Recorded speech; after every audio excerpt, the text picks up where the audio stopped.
கட்சி நாம் தமிழர் கட்சியின் ராஜபாளையம் சட்டமன்ற தொகுதி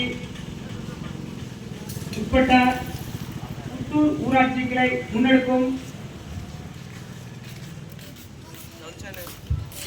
கனிமவள கொள்ளைக்கு எதிரான கண்டன ஆர்ப்பாட்டம்.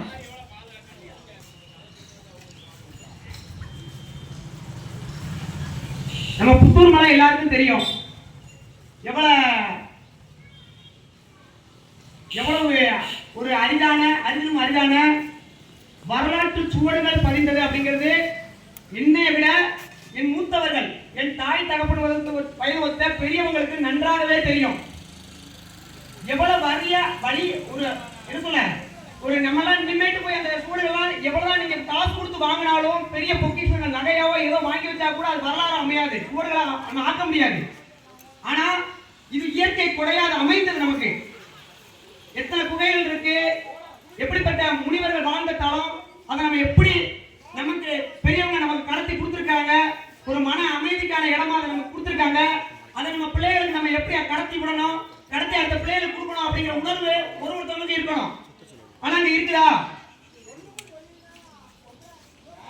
அரிதிலும் அரிதான வரலாற்று சுவடுகள் நிறைந்த இந்த புத்தூர் மலையை பக்கத்துல இன்னைக்கு ஒரு 100 அடி தூரத்துல செம்மண் கனிம வளம் கடத்தப்படுது.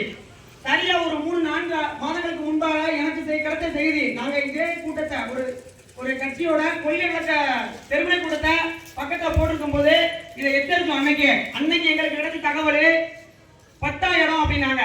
சரி, பட்டா இடம் அவங்க இடமாச்சு, அவங்க வளமாச்சு, ஒரு அரசு அனுமதி பற்றி ஒரு 5 அடி அழிட்டு போனா நமக்கு பிரச்சனை இல்லை அப்படின்னு தான் நாங்க வேடிக்கை பார்த்தோம்.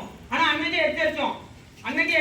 இது எல்லை மீறி போனுச்சு, அதிக ஆழத்துக்கு போனுச்சு. பக்கத்துல இருக்க நிலத்துல உள்ள பனைகள் ஏதாவது பாதிக்கப்படும் சூழல் வந்தா நாங்க கண்டிப்போம், கண்டிச்சு ஆர்ப்பாட்டம் எடுப்போம், மனுக்கள் கொடுப்போம் அப்படின்னு நாங்க அன்னைக்கு எச்சரிச்சோம்.